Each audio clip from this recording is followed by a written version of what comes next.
प्रिय छात्र छात्राओं, जैसा कि आप सभी को विदित है कि BA फर्स्ट ईयर हिंदी साहित्य की ऑनलाइन क्लास चल रही है।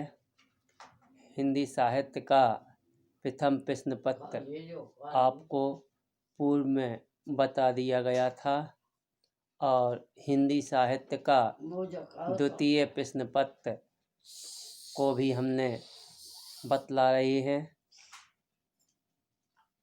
विकल्प आपको पहले बता दिए थे, व्याख्या बता दी, क्वेश्चन आंसर भी, समीक्षात्मक प्रश्न, अति लघु उत्तरीय, दीर्घ उत्तरीय प्रश्न भी बतला दिए गए हैं। अब आता है महाभोज। जो आपका महाभोज है, इसके बारे में आपको व्याख्या के द्वारा बता रहे हैं। गेहूं के साथ घुन पिसने का मुहावरा पुराना हुआ, पुरानी स्थितियों पर भी लागू भी होता है रहा होगा। आज तो स्थिति यह है कि गेहूं सुरक्षित और घुन चकनाचूर, ऊपर से नीचे तक सब लोग अपनी अपनी जगह सुरक्षित हैं। इसमें संदर्भ में आएगा, ये पंक्तियाँ श्रीमती मन्नू भंडारी के महाभोज उपन्यास से लिया गया है। प्रसंग में आएगा, यह उपन्यास गुंडागर्दी के संरक्षण और पीड़ितों को कुचलकर उनके कल्याण का शोर मचाने वाली भ्रष्ट एवं विकृत राजनीति को लेकर लिखा गया है।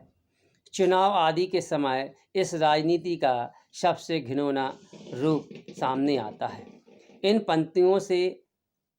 पंक्तियों में सत्तारूढ़ राजनेताओं, उनके संरक्षण में पलने वाले गुंडों का अत्याचार और पुलिस की मिलीभगत की ओर संकेत है। गांव में हरिजन टोला में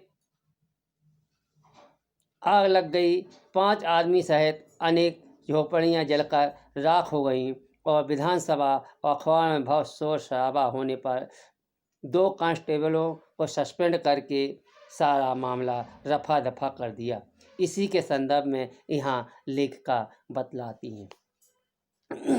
गेहूं के साथ घुन पिसने की कहावत का अर्थ है, अपराधी या किसी घटना की प्रति वास्तव में जिम्मेदार लोगों को दंडित किए जाने या समर्थ लोगों पर कोई संकट आने पर उसके साथ रहने वाले निरपराध और कमज़ोर लोगों को भी अकारण दंडित होना पड़ता है।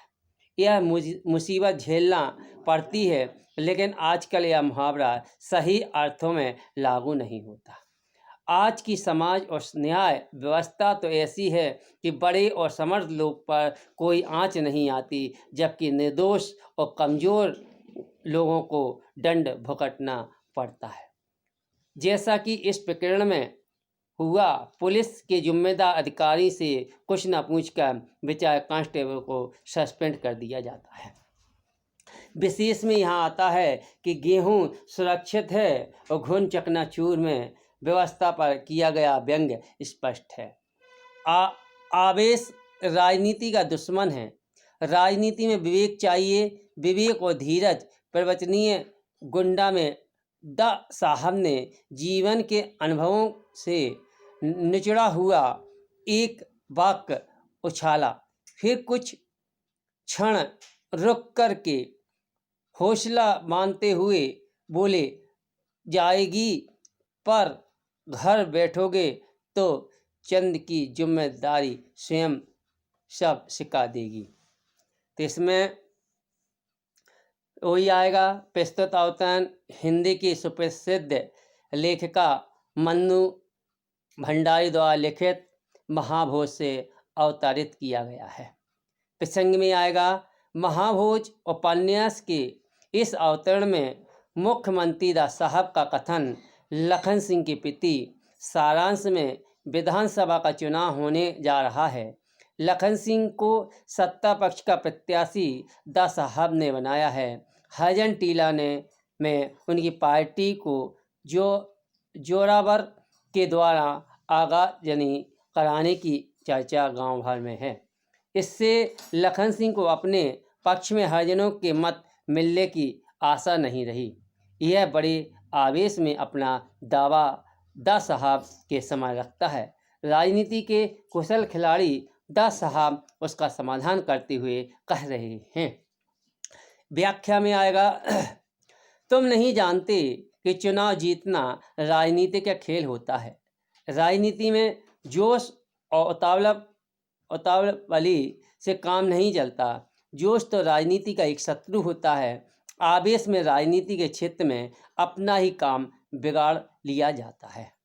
चुनाव की राजनीति में विशेष तौर पर धैर्य से काम लिया जाता है और इसी से विजय मिलती है। इसलिए आवेश को छोड़ देना चाहिए। विशेष में यहाँ बतलाते हैं कि यह सूक्ति प्रवचनीय मुद्रा में दा साहब के जीवन के अनुभवों का निचोड़ हुआ है। तो हमने दो यहाँ व्याख्या बताई हैं। इन दोनों व्याख्याओं को नोटबुक में नोट करना है और अपनी तैयारी करते रहना